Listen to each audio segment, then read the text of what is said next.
दोस्तों आज का मैं वीडियो शुरू करूं उसके पहले चाहे हमारी हो आपकी या कोई भी आमजन के अंदर ये बात जरूर आती है कि क्या न्यायालय की आलोचना की जा सकती है।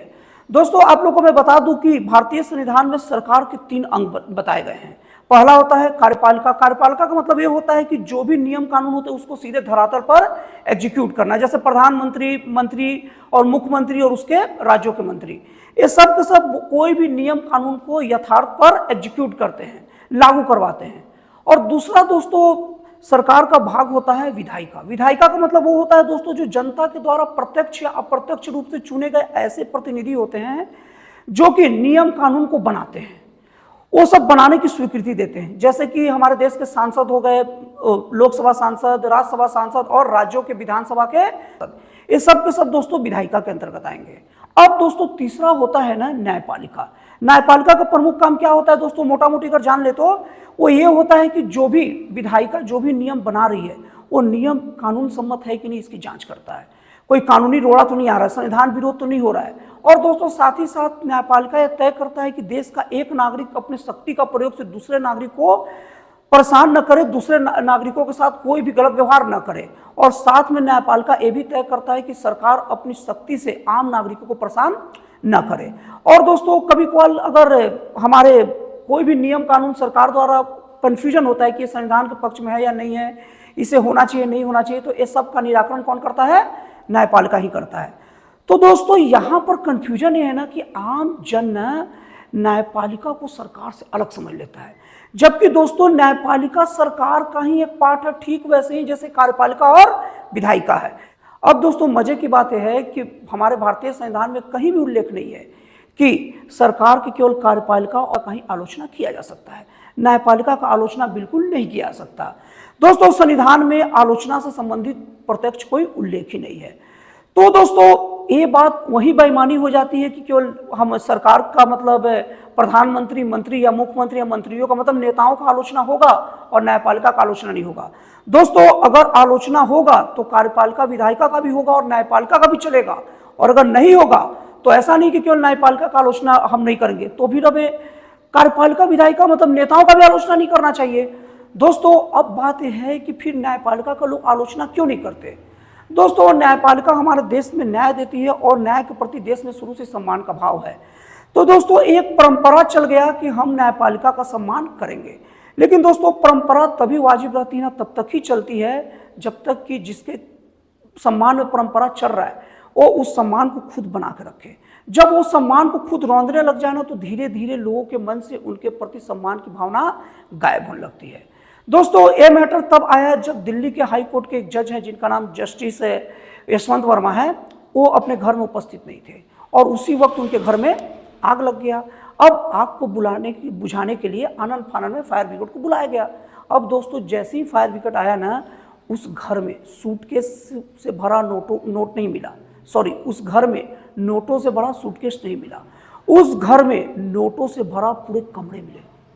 और ये बात जैसे ही फैलने के बाद विवाद बढ़ा। हालांकि विवाद बढ़ने के बाद में ये जो फायर ब्रिगेड के जो हेड हैं उनका एक कहना है कि हमने कोई वहाँ पर कैश नहीं देखे, लेकिन दोस्तों उनका कहना अलग जगह है, उनको भी अपना बोलने का अधिकार है। लेकिन दोस्तों ये बात समझ में नहीं आता कि इतने बड़े न्यायाधीश हैं, उनके खिलाफ क्या कोई बिना सबूत के बात रख देगा। और दोस्तों आप लोग को बता दूं कि जब सर्वोच्च न्यायालय के न्यायाधीशों का जब कॉलेजियम बैठा तो उस वक्त ये नकदी के फुटेज भी देखे गए और उसको सर्वोच्च न्यायालय माना, और मानने के बाद इन हाउस प्रोसेस उस मतलब हाई कोर्ट, दिल्ली के हाई कोर्ट के जज जस्टिस वर्मा के खिलाफ चालू कर दिया गया। अब दोस्तों थोड़ा सा समझ लेते हैं कि इन हाउस प्रोसेस क्या होता है। दोस्तों मई 1997 में सुप्रीम कोर्ट ने 2 प्रस्ताव मान लिए थे। पहला प्रस्ताव ये था कि सुप्रीम कोर्ट ये तय करेगा कि उनके न्यायाधीशों के आचरण कैसे होगा और उनके न्यायाधीशों का मानक क्या होगा। और दूसरा उसने ये बात भी सुप्रीम कोर्ट ने माना था कि वो कोई भी उच्च न्यायालय के कोई भी न्यायाधीशों के खिलाफ कोई भी आपत्ति या कोई भी चीज को सुप्रीम कोर्ट के मुख्य न्यायाधीश सुनेंगे। तो दोस्तों इन हाउस प्रोसेस तो शुरू हो गया। लेकिन दोस्तों विवाद तब हुआ कि जब इतना होने के बाद भी उनका दिल्ली के जो हाई कोर्ट के जज हैं उनका ट्रांसफर इलाहाबाद हाई कोर्ट कर दिया गया। दोस्तों आप लोगों को बता दूं कि 2021 से दिल्ली के हाई कोर्ट के ये जज पदस्थ थे और अब जब उनके खिलाफ इतना बड़ा मामला आया तो उनकी ट्रांसफर इलाहाबाद क्यों किया गया? दोस्तों, कई लोगों का ये साफ साफ कहना है कि अगर आम आदमी का कोई अगर 15 लाख रुपए लेकर भी घर में पकड़ाता तो पुलिस वाले उसको पकड़ के लेके जाते। अगर कोई अधिकारी के खिलाफ भी पकड़ता तो ईडी की छापा पड़ते और इस तरीके से वो व्यक्ति या वो अधिकारी या कोई भी नेता परेशान हो जाता। और दोस्तों, अभी तो देख ही रहे हैं कि देश में ईडी के छापे से नेता क्या, अधिकारी क्या, सब के सब त्रस्त हैं। तो दोस्तों, जब कोई अन्य पदों पर बैठा व्यक्ति के खिलाफ जब अनलिमिटेड धन या बिना जानकारी का कि आप बिना जैसे कि कहाँ से है, कैसा है, बिना बताए धन नहीं रख सकता और उनके खिलाफ त्वरित कार्रवाई होती है, तो फिर उच्च न्यायालय के लिए ऐसा क्यों, उनको ट्रांसफर कर क्यों छोड़ दिया गया? हालांकि इसके स्पष्टीकरण में सुप्रीम कोर्ट की तरफ से कहा गया है कि ये जो जज साहब के जो अभी जो मामला आने के पहले से ही उनका ट्रांसफर की बात किया गया है। लेकिन दोस्तों, मैं कहता हूं कि मान गया। मैं क्या कहता हूं, ये बात लगता है सबको, कोई भी समझ सकता है कि मान गया कि आप पहले से ट्रांसफर की बात जज साहब का किए थे दिल्ली से इलाहाबाद हाई कोर्ट, लेकिन जब उनके खिलाफ इतना बड़ा मामला आया तो उन्हें सस्पेंड क्यों नहीं किया गया? यहां पर सुप्रीम कोर्ट का बहुत अच्छा तर्क है। सुप्रीम कोर्ट का यह कहना है कि हम दिल्ली से इलाहाबाद इसलिए कर दिए उनका ट्रांसफर ना, ताकि वो यहाँ पर जांच को प्रभावित न करे। अरे भाई, तो ऐसी बात है तो फिर ये सस्पेंशन ऑर्डर पुलिस वालों के खिलाफ क्यों आता है, अधिकारियों के खिलाफ क्यों आता है? आप अक्सर देखते हो कोई पुलिस वाले के खिलाफ कुछ भी होता है उन्हें सस्पेंड कर दिया जाता है, अधिकारियों को भी सस्पेंड कर दिया जाता है।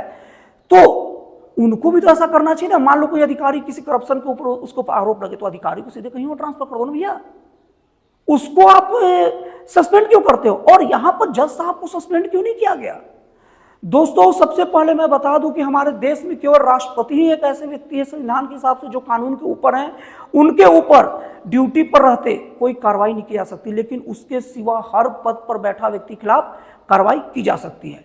अब दोस्तों, सुप्रीम कोर्ट या कोई भी न्यायालय जिस तरीके से मानामानी करता है और अपना नियम खुद लिखने की कोशिश करता है और इसका जानकारी भी किसका नहीं देता। दोस्तों, सबसे पहली बात, कोई भी कार्रवाई नियम होता तो सबका स्पष्ट जानकारी होना चाहिए और एक रूपता दिखना चाहिए। जैसे अगर किसी एक मामले में जो फैसला दिए तो बाकी मामले वही दिए। अब दोस्तों, संविधान में कहीं भी ये प्रावधान नहीं है कि अगर भ्रष्टाचार का आरोप लगेगा तो न्यायालय में कार्य करने वाले जजों के खिलाफ अलग नियम रहेगा और अधिकारियों के खिलाफ अलग रहेगा और आम जन के खिलाफ अलग रहेगा। दोस्तों, पहले तो ये कहा जाता था कि कानून व्यवस्था आम नागरिकों के लिए अलग और बड़े लोग के लिए अलग, लेकिन दोस्तों आज ऐसा लगता है ना कि कानून व्यवस्था को 3 कैटेगरी में बांटना पड़ेगा। आम नागरिकों के लिए बिल्कुल अलग, उनका तो महीनों सालों 35 साल 55 साल उनको तो उनको फैसले सुनने में ही लग जाते हैं दोस्तों, और बड़े आदमियों के लिए अलग होते हैं। और दोस्तों, एक कैटेगरी और जोड़ना पड़ेगा कि न्यायालय में काम करने वाले न्यायाधीशों के लिए अलग रहते हैं। क्या ऐसा ही होते रहेगा कि जज कुछ भी करते हुए खिलाफ कोई नहीं बोलेगा? क्योंकि सालों से तो यही होते रहा है और ये पहला मामला नहीं है, पहले भी कई बार जजों पर आरोप लग चुके हैं। लेकिन दोस्तों, आप लोगों को बता दूं दोस्तों कि अभी ये कम्युनिकेशन का युग है और हमेशा कोई भी मामला तुरंत फैसले में अमल में आता है अगर उसकी जानकारी ज़्यादा लोगों तक हो तब। अब दोस्तों, ये बात फैल रही है, लोग पूछ रहे हैं, लोग बात कर रहे हैं कि जज के खिलाफ कार्रवाई क्यों नहीं? अरे कुछ नहीं तो सस्पेंशन तो होना चाहिए, जांच तो चलनी चाहिए और जांच तक उन्हें सस्पेंड तक रहना चाहिए। और दोस्तों, ये बात धीरे धीरे उठ रही है।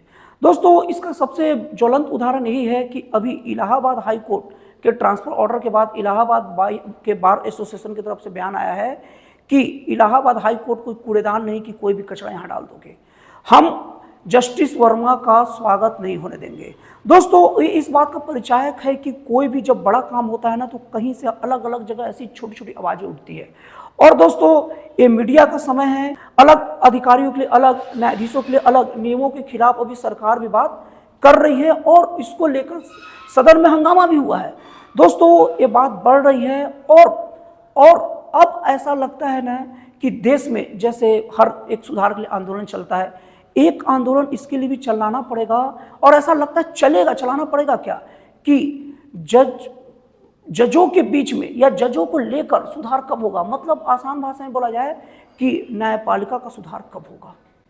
दोस्तों, न्यायपालिका अक्सर पुलिस सुधार की बात करती है, अधिकारियों का में सुधार की बात करती है, अधिकारियों की कार्यशैली में सुधार हो, लेकिन दोस्तों सबसे बड़ी बात तो यह है कि सबसे बड़ी सुधार की जरूरत तो स्वयं अभी न्यायपालिका में है।